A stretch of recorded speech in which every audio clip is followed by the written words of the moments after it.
Dan uwana mai albarka, shin ka san me ake nufi da soyayyar manzon Allah sallallahu alaihi wasallam?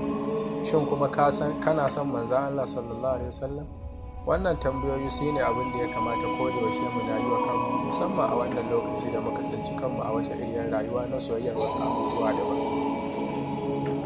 In mun ce soyayyar manzon Allah sallallahu alaihi wasallam tana kamanceceniya da abin da ake nufi da imani da manzon Allah sallallahu alaihi wasallam, wanda a cikin Alƙur'ani Allah subhanahu wa ta'ala ya rantsuwa a wata aya cewa ba za su taɓa imani ba har sai sun hukunta ka a dukkan abin da ya faru a tsakaninsu, sannan kuma sai sun ji babu wata damuwa a ransu a duk lokacin da kai wani hukunci suka miƙa wuya miƙawa. Wannan shine zai sa su tabbatar da cewa sun yi imani da manzon Allah sallallahu alaihi wasallam.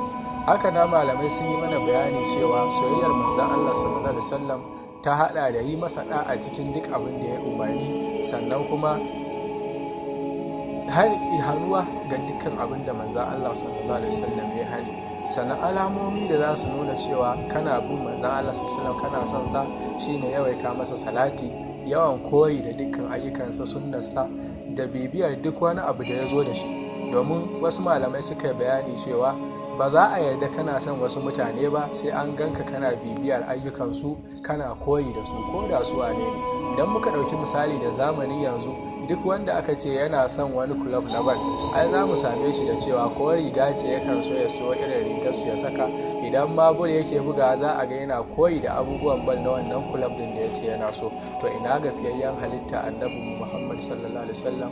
Dole mu san komai nashi daidai gwargwadon abin da za mu iya, mu je mu nemo sani. Ba a haifo mu ko an halice mu don mu zo mu san wasu abubuwa na daban ba. Kuma kada mu manta, annabin namu ya faɗa mana cewa mutum yana tare da wanda yake so a ranar alkiyama. So idan baka koyi, baka san manzo Allah sallallahu alaihi wasallam, ya kake gani da su a kayan da ka tashi a ranar gobe alkiyama?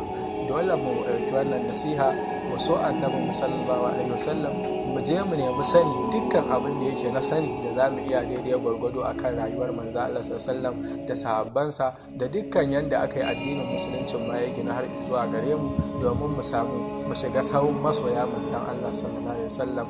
Allah ubangiji ya ƙara salati da taslimi ga annabinmu Muhammad sallallahu alaihi wasallam.